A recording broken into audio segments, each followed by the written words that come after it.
नमो गुरुभ्यो गुरुपादुकाभ्यो नमः परेभ्यः परपादुकाभ्यः आचार्यसिद्धेश्वरपादुकाभ्यो नमो नमः श्रीगुरुपादुकाभ्यः। वाहिगुरु जी का खालसा वाहिगुरु जी की फतेह। समूह साधु पुरुषों के चरणों च दास की नमन अंजलि है। दास की इच्छा है आप सबना की सेवा च एक कविता प्रस्तुत करा जो संस्कृत भाषा च लिखी गई है, जिसका विषय है निहंग सिंह। जिस कविता का सबजैक्ट है निहंग सिंह, अर्थात ये कविता निहंग सिंघां दे जीवन नूं प्रस्तुत करती है, संक्षेप रूप च कथन करती है। सर्वप्रथम आप सबना ना कविता का उच्चारण साझा करांगा।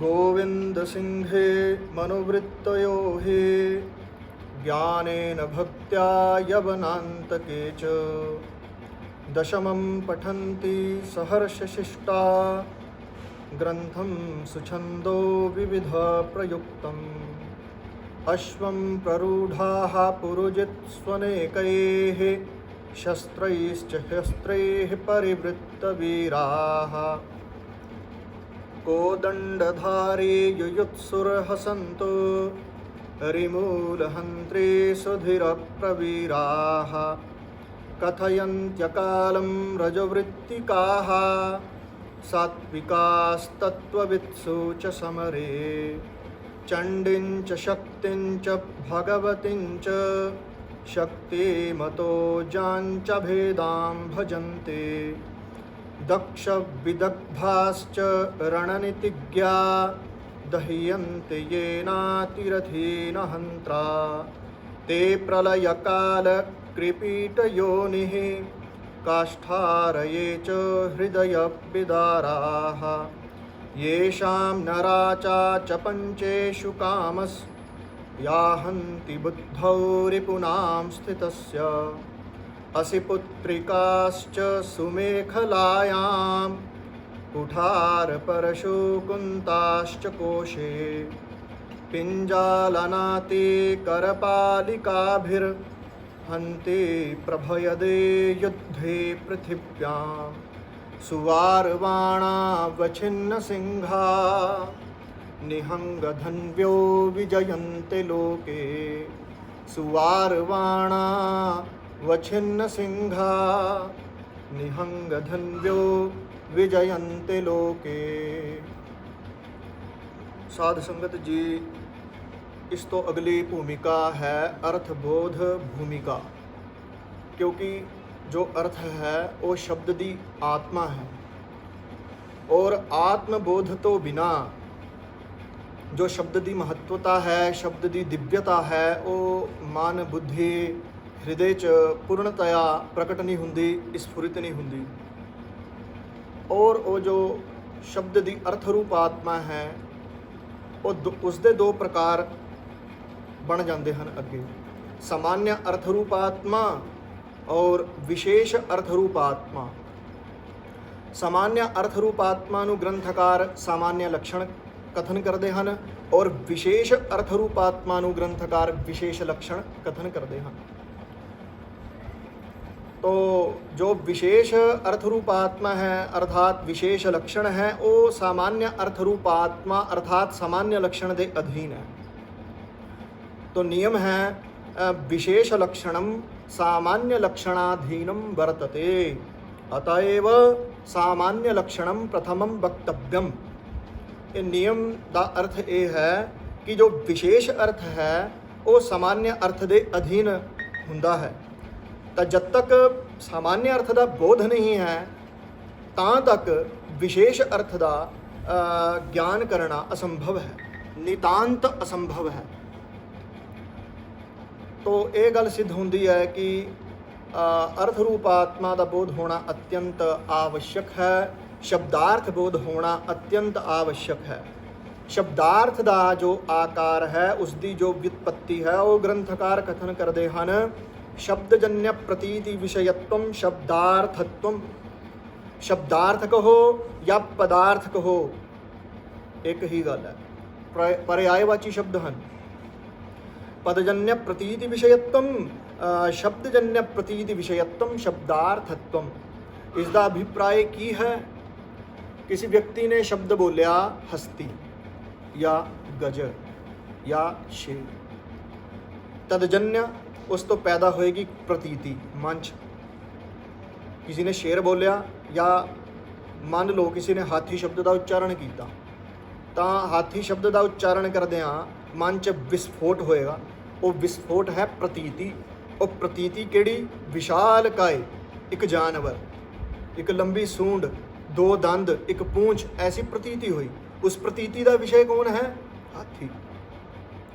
ਸੋ ਇसी ਨੂੰ ਹੀ ਕਥਨ ਕਰਦੇ ਹਨ ਗ੍ਰੰਥਕਾਰ ਸ਼ਬਦਜन्य ਪ੍ਰਤੀਤੀ ਵਿਸ਼ਯਤਵਮ ਸ਼ਬਦਾਰਥਤਵਮ।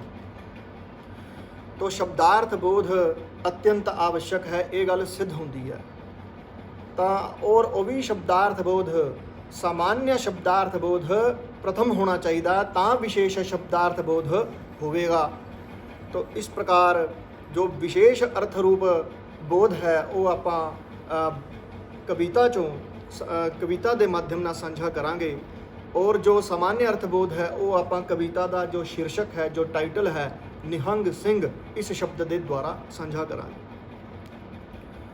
तो ਸਾਧ ਸੰਗਤ ਜੀ ਨਿਹੰਗ ਸਿੰਘ ਇਹ ਦੋ ਸ਼ਬਦ ਹਨ, ਦੋ ਸ਼ਬਦਾਂ ਦਾ ਸੰਯੋਗ ਹੈ, ਸਮਸਤ ਪਦ ਹੈ। तो पहला शब्द जो है वो फारसी भाषा का है निहंग, और दूसरा शब्द सिंह ये संस्कृत भाषा का है और इन्हां दे अर्थ भी हैं। तो निहंग शब्द जो है उसका उर्दू कोशा अनुसार अर्थ है जलजंतु, घड़ियाल, मगरमच्छ, निहंग शब्द का अर्थ है। और सिंह शब्द का जो अर्थ है वो है शेर। सो इस प्रकार ये दो इन्हां शब्दों के अर्थ कोशा च दसे हुए हैं। हुण इस च शब्दार्थ की व्युत्पत्ति, शब्दार्थ का अर्थ, शब्दार्थ का लक्षण घटाना चाहिए। शब्दजन्य प्रतीति विषयत्वम शब्दार्थत्वम। शब्द बोलिया निहंग, शब्द बोलिया सिंह, तदजन्य प्रतीति मगरमच्छ और शेर दी मन च हुई। उस प्रतीति का विषय मगरमच्छ और शेर।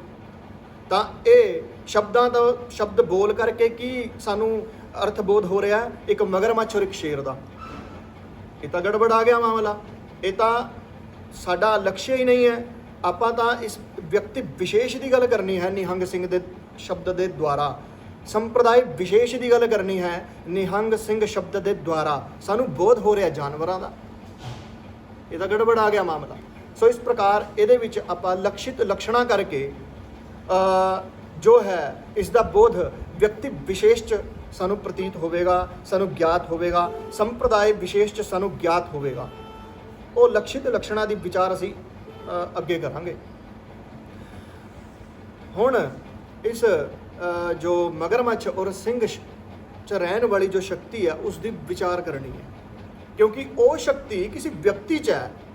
इस करके वो व्यक्ति निहंग शब्द के द्वारा उच्चरित होंदा है। शेर वाली शक्ति किसी व्यक्ति च है तां करके वो समाज विच सिंह शब्द के द्वारा उच्चरित होंदा है। नहीं तां साक्षात सिंह शब्द बोलांगे, मगरमच्छ बोलांगे, व्यक्ति का बोध नहीं होंदा, वो तो जानवरों का बोध होएगा।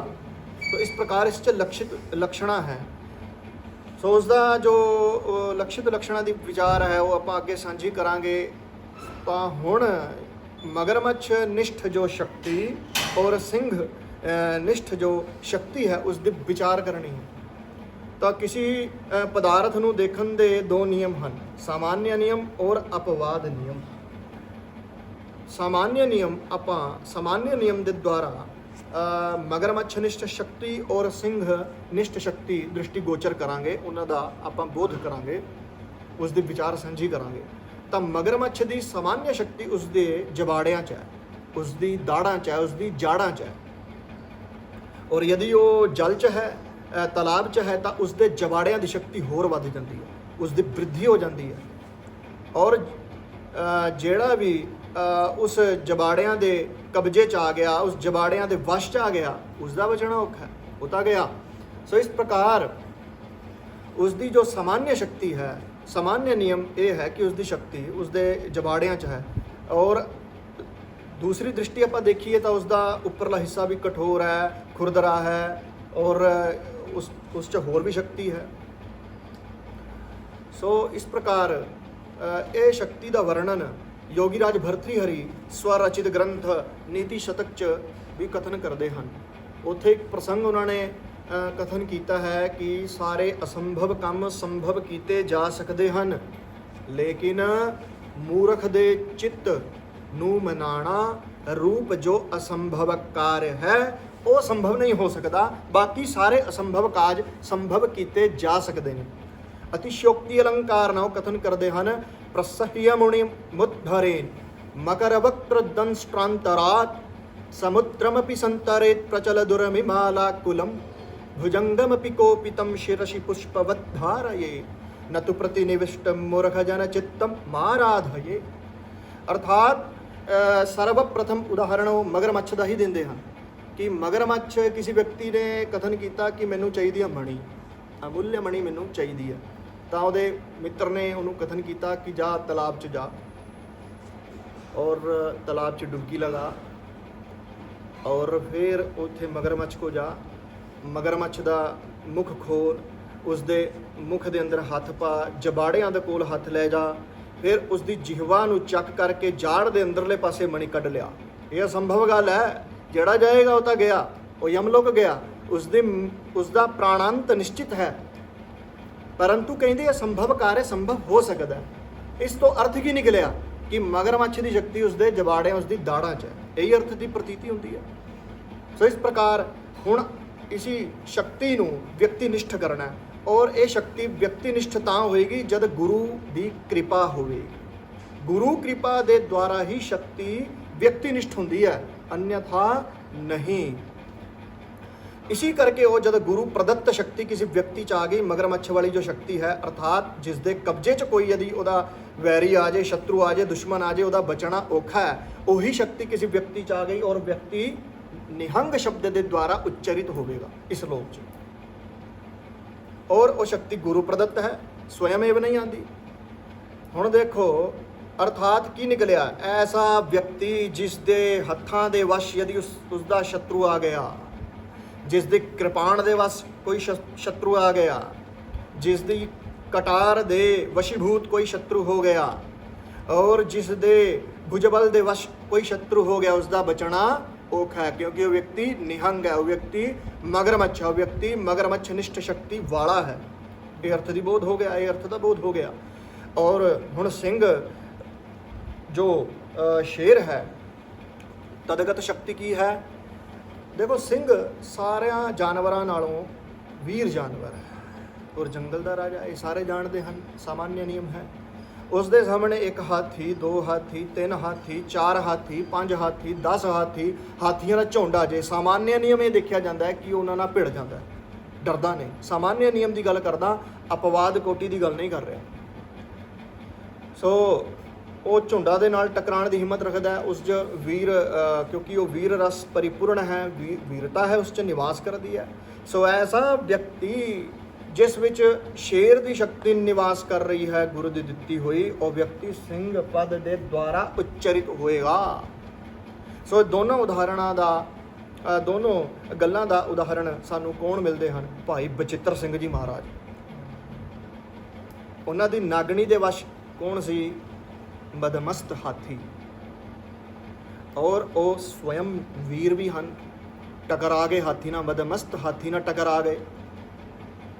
खालसा कल्ला कल्ला 1.25 लाख नाल लड़ रहा है, इसदा मतलब की होया कि उन्हां दी कृपाण दे, उन्हां दे हत्थां दे वश, उन्हां दे शस्त्रां दे वश कोई आ गया, वो मगरमच्छ दे जिवें शिकार फसदे ना जबाड़ियां च, उहदा प्राणांत निश्चित है, उसी प्रकार उसका प्राणांत निश्चित है।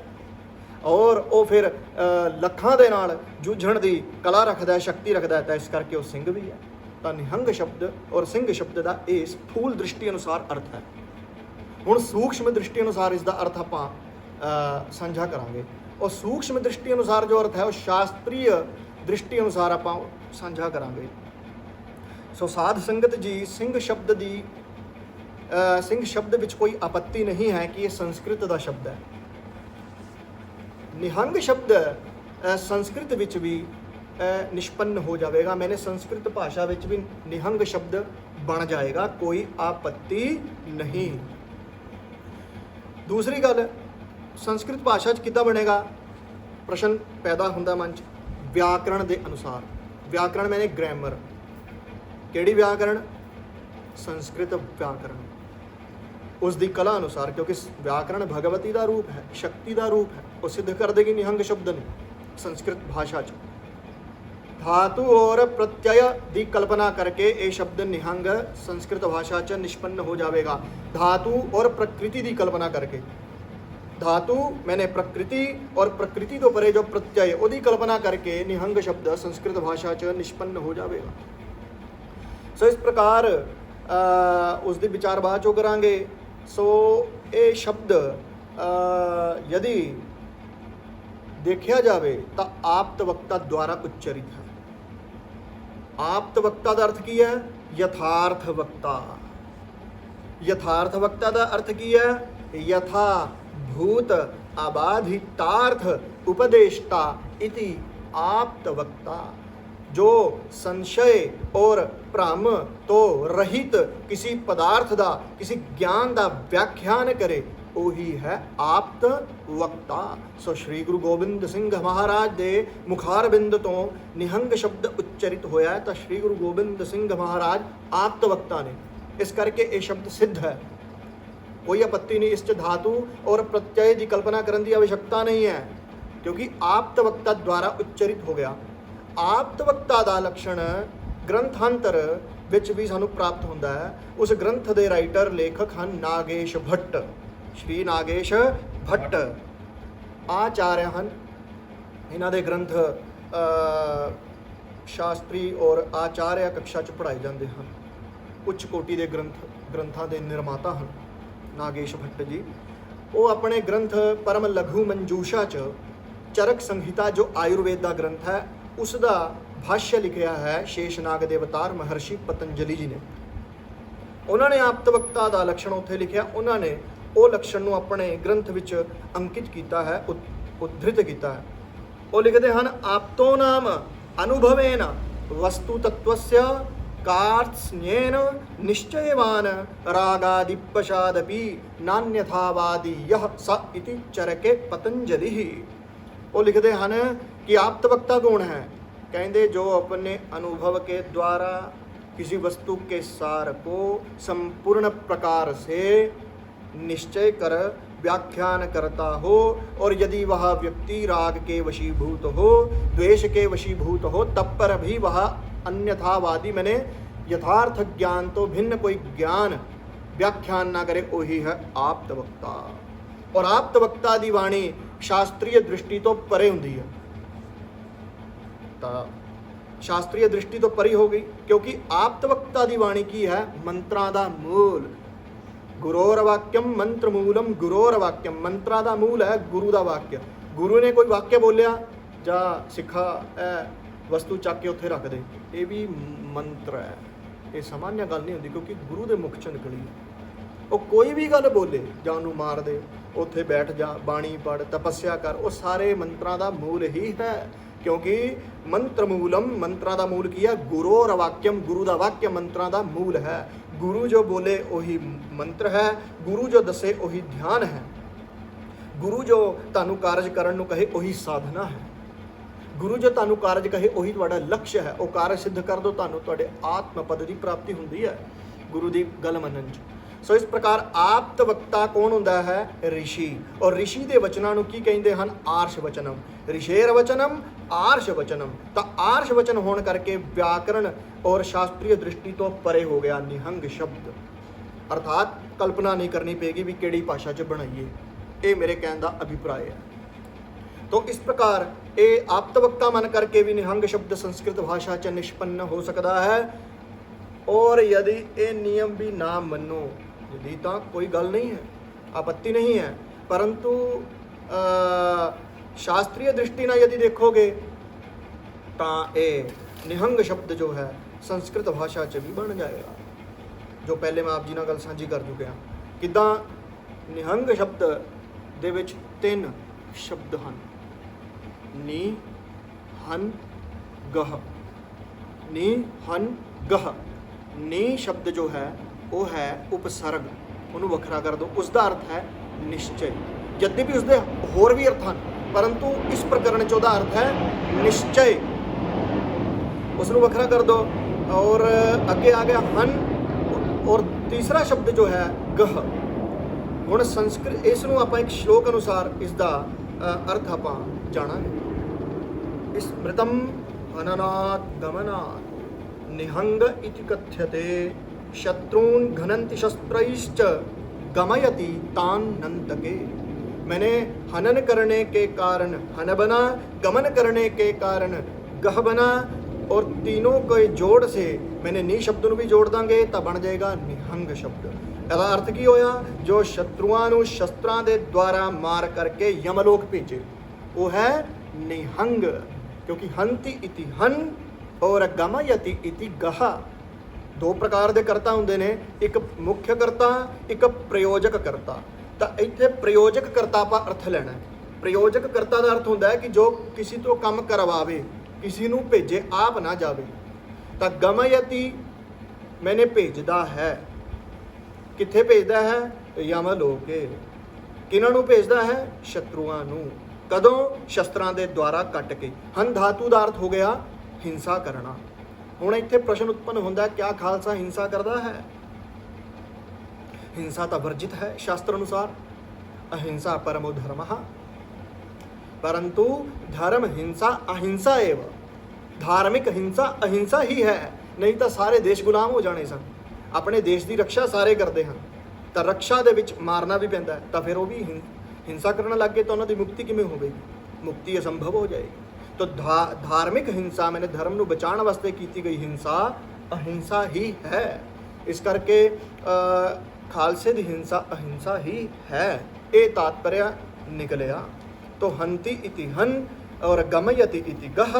मैंने शत्रून गमयति यमलोके इति गह और हंति शत्रून इति हन, और तिन्ना शब्दां दा समास कर देंगे नी हन और ग बन जाएगा निहंग। ये संस्कृत भाषा च शब्द निष्पन्न हो गया।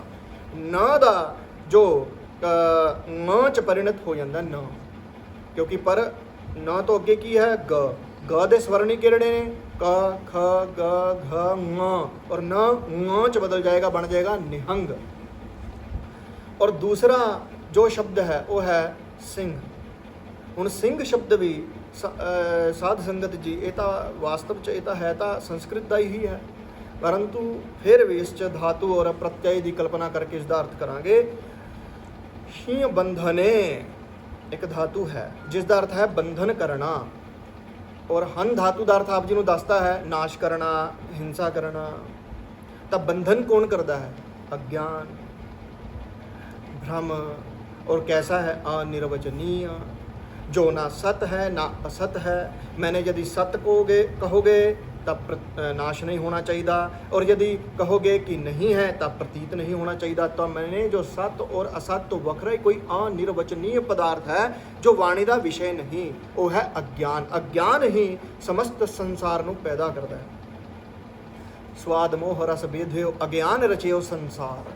अज्ञान इस संसार की रचना की है, और ज्ञान ही इस संसार को खा जाएगा। तो इस प्रकार इसनों भी एक श्लोक के द्वारा आप जानांगे।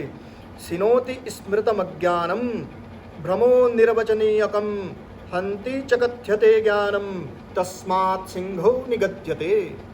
अर्थात जो अज्ञान का हनन करे वही तो है सिंह। अज्ञान नू तोड़ दे, नाश कर दे, वही तो है सिंह। बंधन नू तोड़ दे, बंधन का नाश कर दे, बंधन का बाध कर दे, वही तो है सिंह। वास्तविक शब्दां च उसनू महाराज की व्याख्या तो वो है, महाराज जी ने वो सिंह बनाया है। ये साध संगत जी शास्त्रीय दृष्टि अनुसार ये अर्थ आप अज साझे किए ने आपस में। हुण जो शंका आई सी कि निहंग शब्द बोलते हैं जानवर की प्रतीति होंदी है, सिंह शब्द बोलते हैं जानवर की प्रतीति होंदी है, ਵਿਅਕਤੀ ਦੀ ਪ੍ਰਤੀਤੀ ਤਾਂ ਹੋ ਨਹੀਂ ਰਹੀ, ਇਹਦਾ ਕੀ ਸਮਾਧਾਨ ਹੈ? ਤਾਂ ਇਸ ਸ਼ਬਦ ਵਿੱਚ ਲਕਸ਼ਿਤ ਲਕਸ਼ਣਾ ਕਰਾਂਗੇ। 3 ਪ੍ਰਕਾਰ ਦੀ ਬ੍ਰਿਤੀ ਹੁੰਦੀ ਹੈ ਇੱਕ ਸ਼ਬਦ ਵਿੱਚ ਰਹਿੰਦੀ ਹੈ। 3 ਪ੍ਰਕਾਰ ਦੀ ਬ੍ਰਿਤੀ, ਹਰ ਇੱਕ ਸ਼ਬਦ 'ਚ ਨਹੀਂ, ਦੇਖਣਾ ਪਏਗਾ ਪ੍ਰਕਰਨ ਕਿਹੜਾ ਹੈ। ਸੋ ਸ਼ਬਦ ਵਿੱਚ ਪਹਿਲੀ ਸ਼ਕਤੀ ਹੈ, ਪਹਿਲੀ ਵ੍ਰਿत्ति ਹੈ ਅਭਿਧਾ ਵ੍ਰਿत्ति, दूसरी वृत्ति है लक्षणा वृत्ति, तीसरी वृत्ति है व्यंजना वृत्ति। इन्हां दे 3 अर्थ हैं, शक्यार्थ मैंने अभिधेयार्थ मैंने वाच्यार्थ, और लक्षणा वृत्ति द्वारा जिस अर्थ की प्रतीति होगी वो होगा लक्ष्यार्थ, और व्यंजना शक्ति वृत्ति के द्वारा जिस अर्थ का बोध होगा वो होगा व्यंग्यार्थ। तो इस प्रकार इस शब्द विच मैंने निहंग और सिंह शब्द विच लक्षित लक्षणा करांगे। लक्षणा का ही एक अवांतर भेद है। तो लक्षित लक्षणा का लक्षण किया है ताही तो व्यक्ति का बोध होगा। शक्य सादृश्य संबंधेन अर्थांतर प्रतीति ही इति लक्षित लक्षणा। एक उदाहरण के द्वारा समझो, चंद्रमा के समान इसका मुख है, अर्थात चंद्रमुखम, ये चंद्रमा के मुख वाला है। ये आप लोक च कथन करते हैं। हुण चंद्रमा मुख किवें हो सकता है? चंद्रमा किथे आकाश च, मुख किथे इस पृथ्वी लोक च। चंद्रमा गोला आकार, मुख जो है उसका गोल आकार नहीं है। चंद्रमा प्रकाशमय, मुख च प्रकाशता नहीं है। तो किद्दां कहता चंद्रमुखम? तो सादृश्य संबंध है। सादृश्य संबंध का लक्षण ग्रंथकार करते हैं, तद भिन्नत्वे सति तदगत भूयो धर्मवत्तम सादृश्यत्वम। मैंने चंद्रमा से भिन्न होते हुए कौन? मुखड़ा, चंद्रमा में रहने वाले जो धर्म आह्लादकत्वादिमत्वम, मैंने जो चंद्रमा च रहिंदी है आह्लादकता प्रकाशता, वो प्रकाशता किस च भाषित हो रही है? मुख च। इस करके आप कह देने हैं मुख भी चंद्रमा वर्गा। तो इत्थे भी निहंग सिंह शब्द नूं लक्षित लक्षणा करांगे। मैंने शक्य होया मगरमच्छ, सिंह शब्द का शक्य होया शेर, जंतु विशेष, उन्हां विच रहन वाला सादृश्य एक पदार्थ है। वो पदार्थ की है? वीरता, क्रूरता, उन्हां दी शक्तियां। वो शक्तियां कित्थे भाषित हो रही हैं? किसी व्यक्ति। इस करके वो व्यक्ति की होवेगा? निहंग सिंह। लक्षित लक्षणा के द्वारा ये अर्थ बोध हुंदा है सानूं। सो साध संगत जी, ये जो अर्थ आप जी ने साझे कीते हैं ये सामान्य अर्थबोध है। हुण जो इसका विशेष अर्थबोध है, अर्थात विशेष अर्थ रूप आत्मा के जो दर्शन हैं वो आपां कविता के माध्यम नाल साझे करांगे। फिर दास उस सेवा च आप जी की प्रस्तुत करेगा। पुनः दास की नमनांजलि सारिਆਂ ਦੇ ਚਰਨਾਂ 'ਚ। वाहिगुरु जी का खालसा, वाहिगुरु जी की फतेह।